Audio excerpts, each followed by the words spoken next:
وہ تاریخی مقام پورٹو مارک کا الیگزینڈریا نامی قبرستان تھا۔ نگراں نے کسمسا کر کھڑکی سے جھانکا۔ موسم اور دن کے حساب سے کم لوگ ہی ادھر آتے تھے۔ اپریل کا موسم برسات تھا۔ ایک عام سی سیڈان تھی جس میں سے وہ آدمی برآمد ہوا۔ گورنمنٹ، نگراں نے اندازہ لگایا۔ آدمی کی عمر 40 برس کے لگ بھگ رہی ہوگی۔ وہ دراز قد اور مضبوط جسم کا مالک تھا۔ اس نے موسم کی مناسبت سے واٹر پروف جیکٹ اور لباس سے بتن کیا ہوا تھا۔ وہ سیڈان سے نکل کر فوراً ہی نہیں چل پڑا، بلکہ سرسری انداز میں اطراف کا جائزہ بھی لیا۔ بعد ازاں وہ آگے بڑھا۔ نہیں، گورنمنٹ نہیں، ملٹری۔ نگراں نے اپنے سابقہ اندازے کی تجدید کی۔ اس کا انداز اور چال ڈھال یکسر ملٹری جیسا تھا۔ وہ بارش سے بھی بے نیاز دکھائی دے رہا تھا۔ نگراں کا تجسس بڑھ گیا۔ اسے محسوس ہوا کہ وہ آدمی الیگزینڈریا میں پہلی مرتبہ آیا ہے۔ نگراں چھتری کے ساتھ باہر آ گیا۔ جناب چھتری لے لیں۔ شکریہ، اس نے کہا۔ نگراں کو حیرت ہوئی۔ قد و قامت کے مقابلے میں اس کی آواز نرم تھی اور آنکھیں گہری نیلی۔ میں یہاں کا نگراں ہوں، بارنس۔ میرا نام بارنس ہے۔ آپ کس طرف جانا چاہتے ہیں؟ میں مدد کرتا ہوں۔ صوفیہ رسل۔ بس 1 منٹ میں بتاتا ہوں، پریشان مت ہو، میں تلاش کر لوں گا۔ ٹھیک ہے، وزٹرز بک میں دستخط کر دیجیے۔ عصمت، ڈاکٹر جان عصمت۔ اس نے چھتری کھولی اور دستخط کر دیے۔ میں جانتا ہوں مجھے کہاں جانا ہے، وہ نرمی سے بولا۔ نگراں کے کچھ بولنے سے پہلے ہی وہ حرکت میں آ چکا تھا۔ بارنس دیکھتا رہا۔ وہ لمبے ڈگ بھرتا ہوا چل دیا۔ تیز بارش نے فضا میں ایک محیط پردہ تان دیا تھا۔ جلد وہ اس کے عقب میں غائب ہو گیا۔ کوئی بات تھی جان عصمت کے اندر، بظاہر نرم لیکن سرد اور خطرناک۔ بارنس کی ریڑھ کی ہڈی میں سرسراہٹ ہوئی۔ بارنس نے واپسی کے لیے رخ موڑ لیا۔ اندر آ کر اس نے ڈیسک پر پڑا لیجر کھولا۔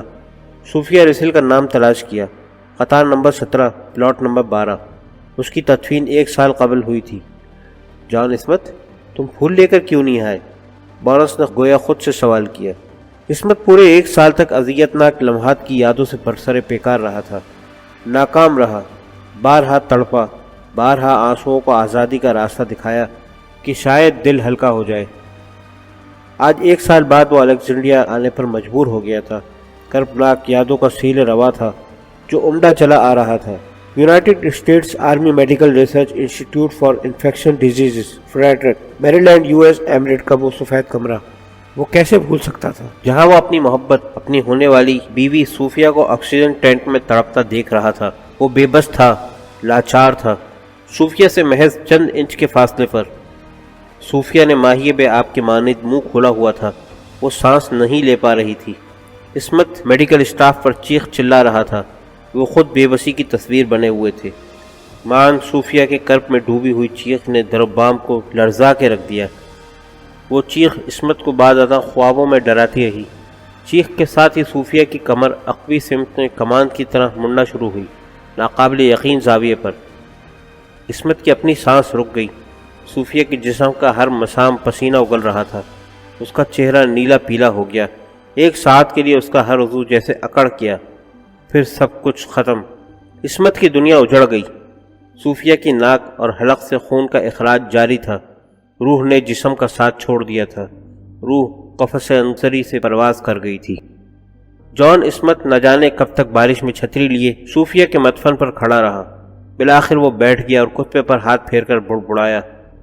میں جانتا ہوں کہ مجھے یہاں بار بار آنا چاہیے تھا، لیکن میں آتا تو مجھے یقین کرنا پڑتا کہ میں نے تمہیں ہمیشہ کے لیے کھو دیا ہے۔ لیکن میں کب تک حقیقت سے منہ موڑوں؟ ہیڈیز پروجیکٹ، ہاں یہی نام تھا اس دہشت کا جس نے تمہیں مجھ سے چھین لیا۔ تم نے ان چہروں کو نہیں دیکھا میری جان۔ میں تمہیں بتانا چاہتا ہوں کہ میں نے ان کے ساتھ کیا سلوک کیا۔ عصمت خاموش ہو گیا۔ کچھ دیر بعد اس نے جیکٹ کی جیب سے ایک جیولری باکس نکالا جس میں 4 قیرات کا ہیرا جگمگا رہا تھا۔ مخصوص تراش کا ہیرا پلاٹینم کی گود میں تھا۔ یہ انگوٹھی شادی کے دن کے لیے تھی۔ وہ گھٹنوں کے بل بیٹھ گیا۔ انگوٹھی اس نے کتبے کی جڑ میں نرم زمین پر گاڑ دی۔ آئی لو یو صوفیہ، میں ہمیشہ تم سے پیار کرتا رہوں گا۔ تمہارا دل میری زندگی کے لیے روشنی ہے۔ مجھے جانا ہوگا، نہیں معلوم کہاں، نہیں معلوم کیسے، لیکن جانا ہوگا۔ خدا کی رحمتیں تم پر ہمیشہ سایہ فکن رہیں۔ وہ مڑتے مڑتے چوکا۔ قدموں کی آہٹ نے سماعت کو چھوا تھا۔ اس کی عمر قریباً 35 سال تھی۔ وہ عام عورتوں کی نسبت دراز قد تھی۔ وہ چھتری لیے اسی طرف آ رہی تھی۔ سرخی مائل بال خوبصورتی سے پونی ٹیل کی شکل میں بندھے تھے۔ وہ ایک پرکشش عورت تھی۔ عصمت کو دیکھ کر اس کی آنکھوں میں حیرت امڑ آئی۔ جان عصمت؟ میگان اولسن کی چال میں تیزی آ گئی۔ اس نے عصمت کا بازو پکڑ لیا۔ اوہ گاڈ، کیا یہ واقعی تم ہو؟ کتنا عرصہ ہو گیا۔ مان اس کی نظر صوفیہ کی قبر پر گئی۔ مجھے افسوس ہے، بہت افسوس جان، مجھے نہیں پتا تھا کہ تم یہاں ہوگے۔ کوئی بات نہیں۔ جان عصمت کے چہرے سے غم کی پرچھائیں غائب ہو گئی۔ میگان نے پھر اظہار افسوس کیا۔ دونوں شاہ بلوت کے تناور درخت کے نیچے آ گئے۔ وہ خود بھی صوفیہ کے پاس آئی تھی۔ وہ اور صوفیہ بچپن میں ایک ہی اسکول میں تھے۔ آگے چل کر کالج کے بعد ان کے راستے جدا ہو گئے۔ صوفیہ مالیکیولر بائیولوجی میں پی ایچ ڈی کے بعد US ایمریٹ میں چلی گئی۔ میگان نے بائیو کیمسٹری میں ماسٹرز کرنے کے بعد national institute of health join کر لیا، لیکن 3 سال بعد وہ WHO کے میڈیکل ریسرچ انسٹیٹیوٹ میں چلی گئی۔ اب اچانک میگان کو سامنے دیکھ کر عصمت نے بھی حیرت محسوس کی تھی۔ میگان اندازہ لگا سکتی تھی کہ گزشتہ 1 سال میں عصمت پر کیا گزری ہوگی۔ اس مشکل وقت میں مجھے تمہارے ساتھ ہونا چاہیے تھا، لیکن میں رابطہ نہیں کر سکی تھی، میگان نے کہا۔ کہاں کام کر رہی ہو؟ ناسا۔ اب میں ناسا میں ہوں۔ میں نے اسپیس شٹل کینڈیڈیٹ اسکول کے لیے کوالیفائی کر لیا تھا۔ مجھے تبدیلی کی ضرورت تھی اور اگلے خلائی مشن میں میری جگہ بننے کا چانس ہے۔ عصمت نے حیرت چھپانے کی کوشش نہیں کی اور اسے مبارکباد دی۔ شکریہ۔ میگان کے چہرے پر خفیف مسکراہٹ نظر آئی۔ کیا تم اب آرمی میں ہو؟ میرا مطلب ہے US ایمریٹ میں۔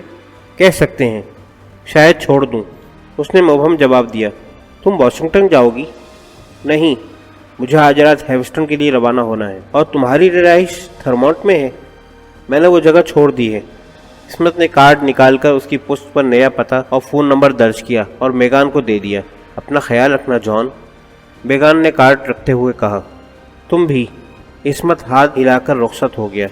میگان اسے جاتے ہوئے دیکھتی رہی۔ US ایمریٹ کے بارے میں عصمت نے مبہم جواب دیا تھا، جبکہ وہ ایک واضح اور بامقصد سمت کے ساتھ حرکت کرنے والا آدمی تھا۔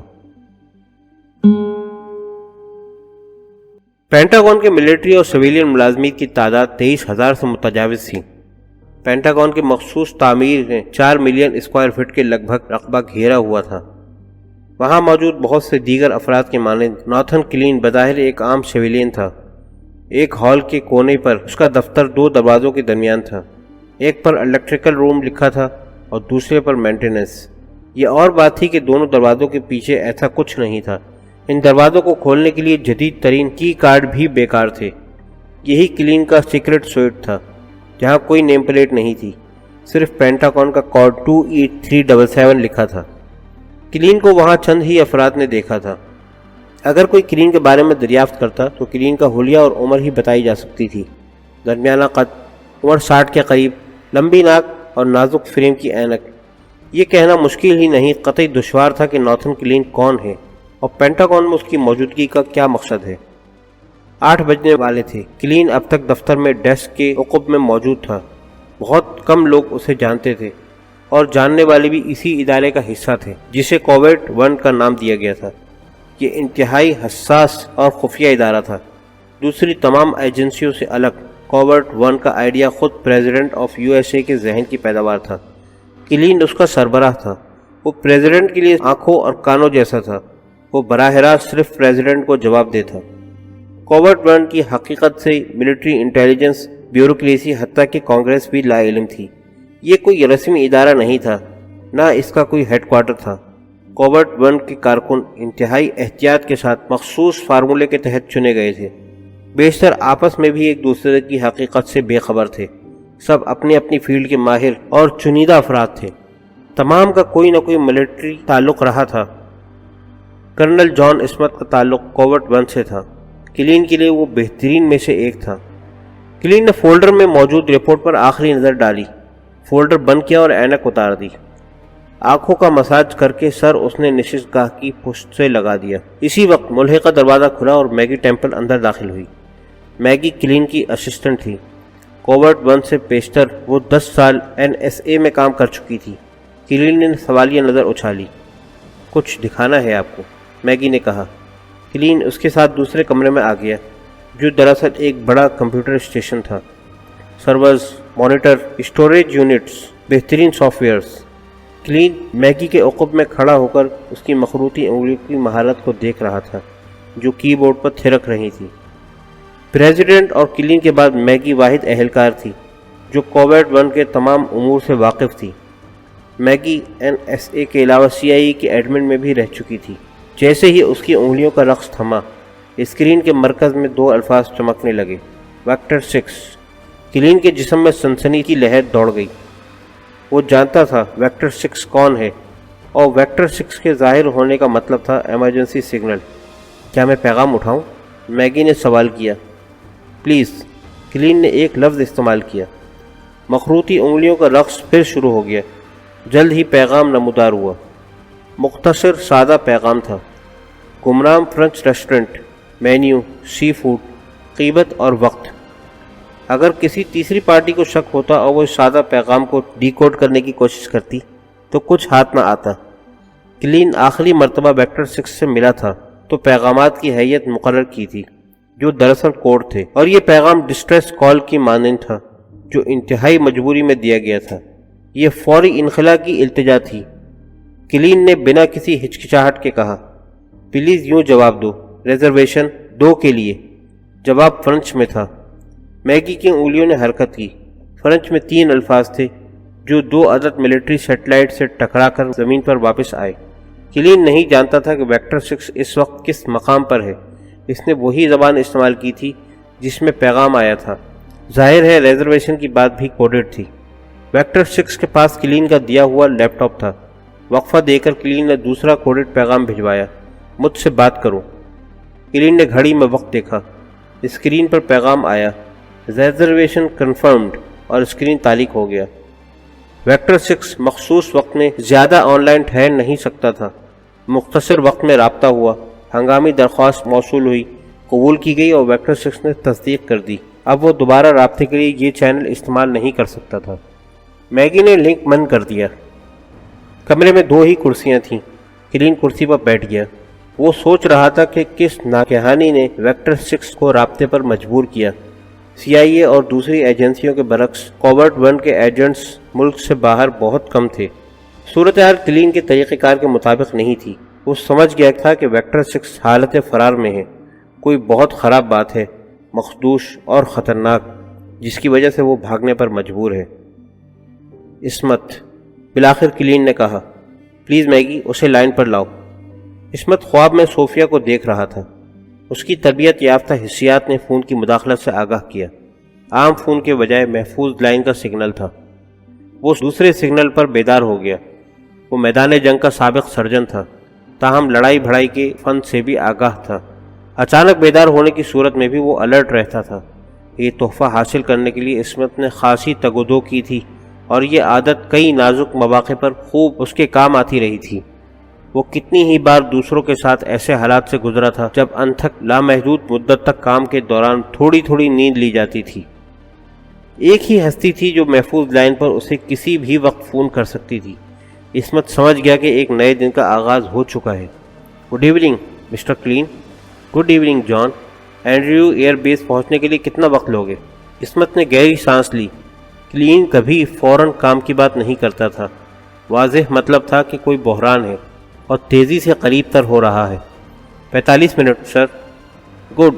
اور جان، کچھ دن کا سامان ساتھ رکھنا۔ یس سر۔ لیکن فون بند ہو چکا تھا۔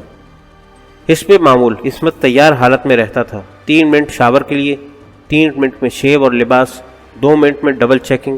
بیگ ریڈی تھا۔ چند اشیاء مزید بیگ میں منتقل کر کے اس نے گھر کا سیکورٹی سسٹم آن کیا اور نکل گیا۔ سیڈان ڈرائیو وے میں لاتے وقت اس نے گیراج کو ریموٹ کے ذریعے محفوظ و مسلح کر دیا۔ وہ اپنا ID کارڈ استعمال کرتے ہوئے اینڈریو ایئر بیس کے مخصوص ہینگر تک پہنچ گیا۔ کلین وہاں موجود تھا۔ اس مرتبہ کلین نے اظہار معذرت کے ساتھ گفتگو کا آغاز کیا اور بلیک کافی کا کپ اسے پکڑایا۔ تم 15 منٹ میں ہوا میں ہوگے۔ پرندہ اڑنے والا ہے۔ ٹینکوں میں ایندھن بھرا جا رہا ہے۔ انخلا کا معاملہ ہے، اس لیے جلدی کرنی پڑی، کلین نے بتایا۔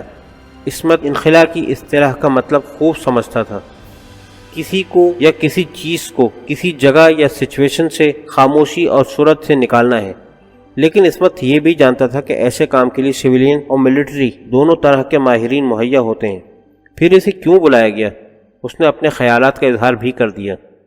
ہاں، کلین نے اعتراف کیا، کئی آپشن تھے، لیکن فی الوقت میں کسی ایجنسی کو ملوث نہیں کرنا چاہتا۔